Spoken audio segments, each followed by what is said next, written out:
I need to talk about this article. This article has me a little bit upset. So I'll be posting this as soon as I post the YouTube together. So the article is got all the important bits posted in here already. I'm just gonna go ahead and read through it. This article is the most asinine poppycock load of unintelligible babble that I've come across in some time. Where do I even begin? Quote, and because many analysts expect the stock market to remain under pressure in the near term, we think ultra popular stocks, Palantir Technology, and more, are extremely risky bets now, given their weak financials and sky high valuations. End quote. First, how does a report of any kind start with a sentence that starts with and? Come on! Did your teachers teach you nothing? Second, if you're going to compare ultra popular stocks, where's Snow, Tesla, CrowdStrike, Microsoft? I guess we only go for the popular, not Wall Street tickers. Next, what is this messy claim of, quote, Braunstein, Gurwitz, and Grossman LLC began investigating potential claims on behalf of purchasers of Palantir. The investigation concerns whether the company and certain of its officers or directors have violated federal security laws. This controversy might negatively impact Palantir's share price in the near term. Quote, having anything to do with the fundamentals of the company you state in your opening statement, end quote. Over the past few weeks, the stock market rally has helped many stocks skyrocket in price. However, not all winning stocks possess fundamental strength. Ugh, I doubt anything, and I mean anything, will come of this case. Third, where the hell did they get these numbers? Quote, Palantir's operating expenses increased 52.5% year over year to $430.86 million in the second quarter ended in June 30th, 2021. Its operating loss grew 47.4% from its year ago value of $146.15 million, while its net loss increased 25.5% year over year to $138.58 million year over this period. This company's loss per share came in at 0.07 cents a share. End quote. So let's look at the SEC filing. Here's where it looks like in the Reddit post. Here's the actual numbers. So the total operating expenses for the 3 months ended June 30th are $430,864,000 for June 2021 versus $282,624,000 in June 30th, 2020. Looking at the half, it's 812 million versus 517 million. Okay, so these numbers, including stock-based composition, which is GAAP, which is fine, or the general accepted accounting principles. It's fine. I get wanting to use that. I start with a truce. But the minus 0.07 cents is close in line with stock-based compensation as well, or traditional GAAP measures. But here is where I get upset. Where they are getting the EPS estimates. I'd seriously like to know. Every single Google I do pulls up adjusted earnings. My exact Google search was Palantir GAAP EPS predictions. Let's show you. Here we are on Google with Palantir GAAP EPS predictions. And the first thing's market beat. Actual EPS 0.04. No, they had net negative income if we include stock-based compensation. So this cannot be actual unless it is on a non-GAAP basis. Okay, so this one is non-GAAP. Here is Seeking Alpha's article on Palantir, and they have non-GAAP EPS of 0.04. Huh. But they also have a GAAP EPS of 0.07. Oh, that's amazing. But can we use that because does Seeking Alpha have, more information on this? No. So here's what happens if you type in Palantir GAAP EPS into Seeking Alpha. We get the article that we just read from August 12th. And scrolling down, there's nothing that I see that shows non-GAAP until we get back to their EPS of Q2 above estimates. This May 11th article for quarter one, rather, which again has the GAAP EPS but no guesses or estimates of future non or GAAP EPS. Here is Business Wire with, again, the GAAP net loss per share diluted of 0.07. And an adjusted earnings per share of 0.04. Okay, so they showed both the GAAP loss and the adjusted earnings. Great.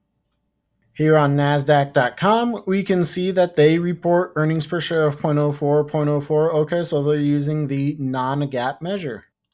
So essentially, I couldn't find them on any of the articles off of Google, so I came to TD Ameritrade. Logged into my account and see that the EPS for the trailing 12 months is minus point 0 or 0.74 or 74 cents. And that was like, what? What? Okay, future me figures out that negative 74 cents is gap correct for the trailing 12 months of 2020 thanks to quarter three. Okay, but let's go to earnings. Okay, so here we are on earnings. I see that their highest estimate is 11 cents positive, a mean of 7 cents positive, and a lowest estimate of 5 cents positive. Well, that all sounds like non-GAAP reporting to me, and it does say non-GAAP earnings. Okay, cool. Let's look at the estimate trends. Estimate trends, all positive, non-GAAP earnings. Okay, earnings analysis. Okay, so non-GAAP earnings. Okay, yeah, annual consensus of 7 analysts of 7 cents. Okay, it's all looking like non-GAAP earnings only. Strange. Getting back to this article, my exact Google search pulled up nothing on GAAP only. So the only thing I could get back was quarter two GAAP actuals and doing my own research. Looked through my TD Ameritrade account, the earnings tab, nothing I could do would figure out what the gap was outside of calculating the numbers of myself for myself. Aside, I would love for these websites to have the full actual numbers of things like shares outstanding listed. They could round and have it be a hover over to see the actual, but posting that Palantir has 2 billion shares outstanding kind of pisses me off. Next quote. Palantir's EPS is expected to decline 20% year over year to 16 cents in the current year. The stock has declined 2.8% in price over the past 9 months. If Palantir is predicted to have a non-GAAP EPS of 16 cents, I call bullocks. The GAAP EPS or earnings per share for half one is negative 0.14. You're telling me we will have a gap of minus 0.03 for the next half? Heck yeah, that's what I'm talking about. But I also don't believe it. Unless now he is talking about non-GAAP EPS. For Christ's sake, he wouldn't switch midway through his GAAP accounting now, would he? Okay, so if quarter one was 4 cents a share and so was quarter two, we've got 8 cents for the first half. And here we are. Let's just multiply that by two, and hey, 16 cents a share for this year. That's my guess, is what he did. That's stupid. It's incredible. So there it is, 16 cents a share. I almost guarantee you that's what happened. No, no. A lot of the estimates I saw that were non-GAAP based were not 16 cents either. Is he going to be right? Maybe. Doesn't matter though. Where he gets the numbers does matter, and how he's doing all of it does matter. He was using GAAP the entire way through, and now he's using non-GAAP. I'm not okay with that. That's not something you should do in a professional article. I'm not a professional. I am music. I do music. That's not writing. That's not stock investments and telling people what they see in companies and where they should invest.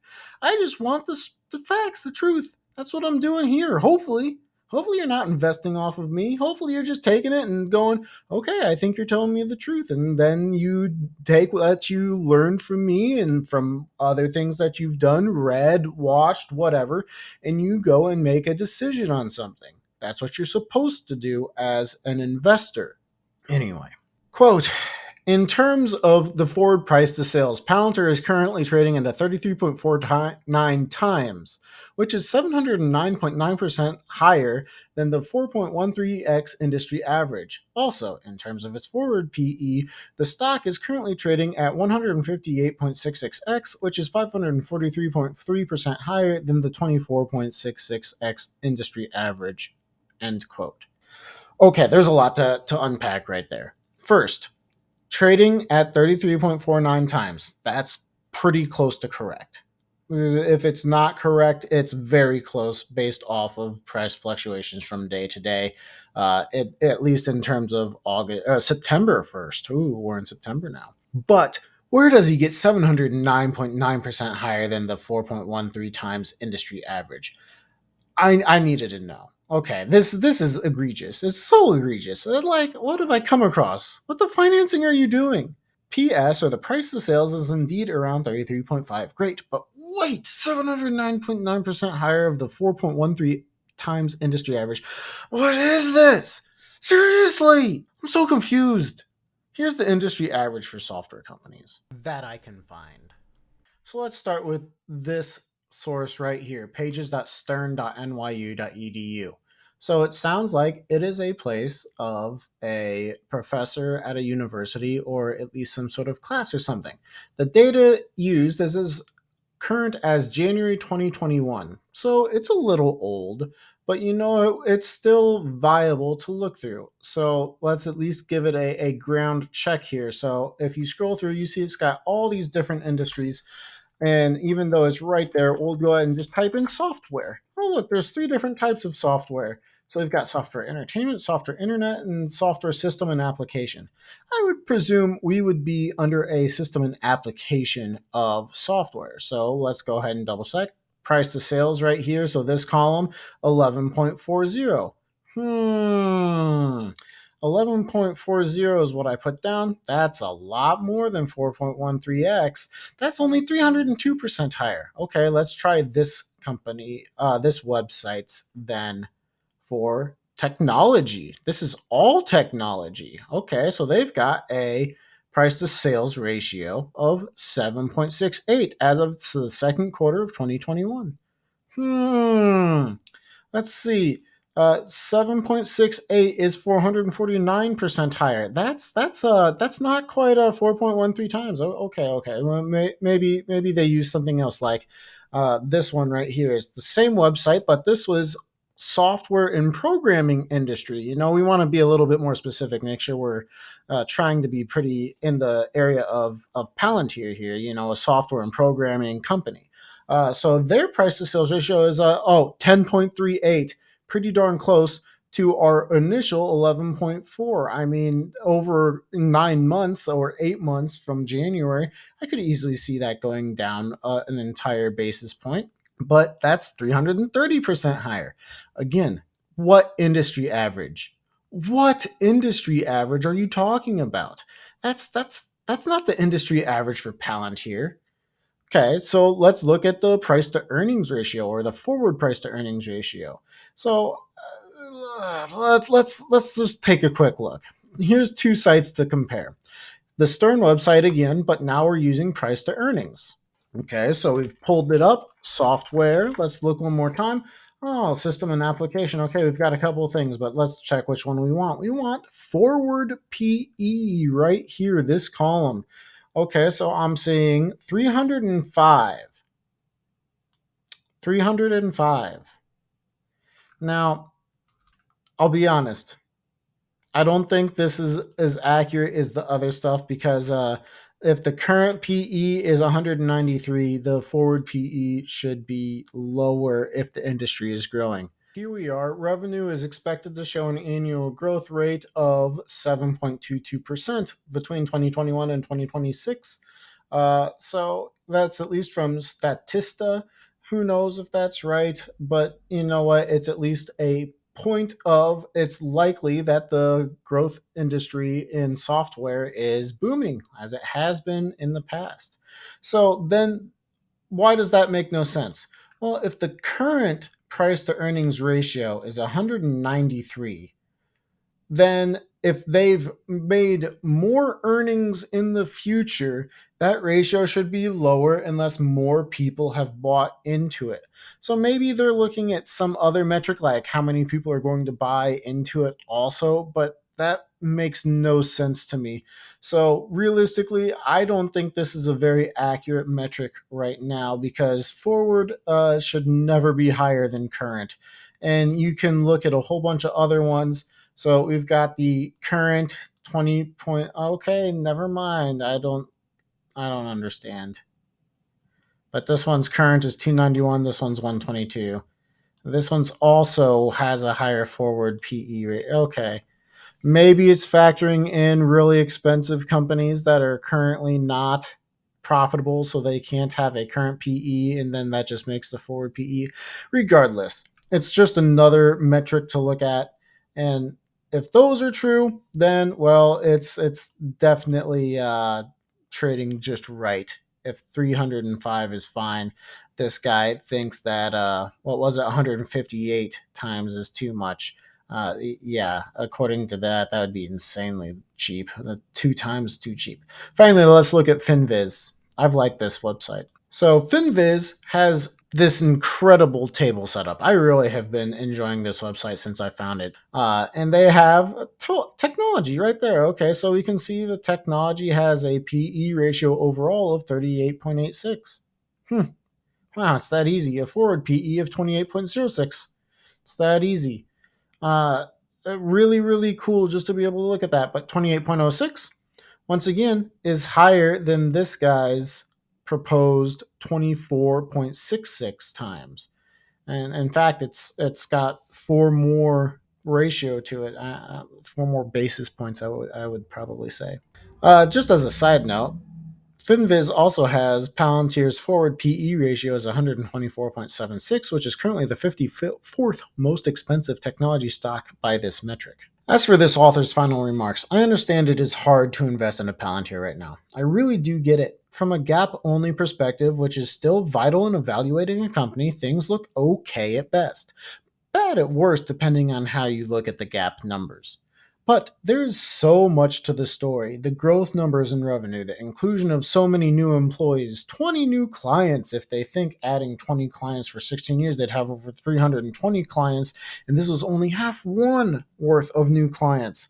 Like, they have done such incredible stuff based off of this first half of the year already, and I don't see it slowing. I really don't, at least not by much if it does.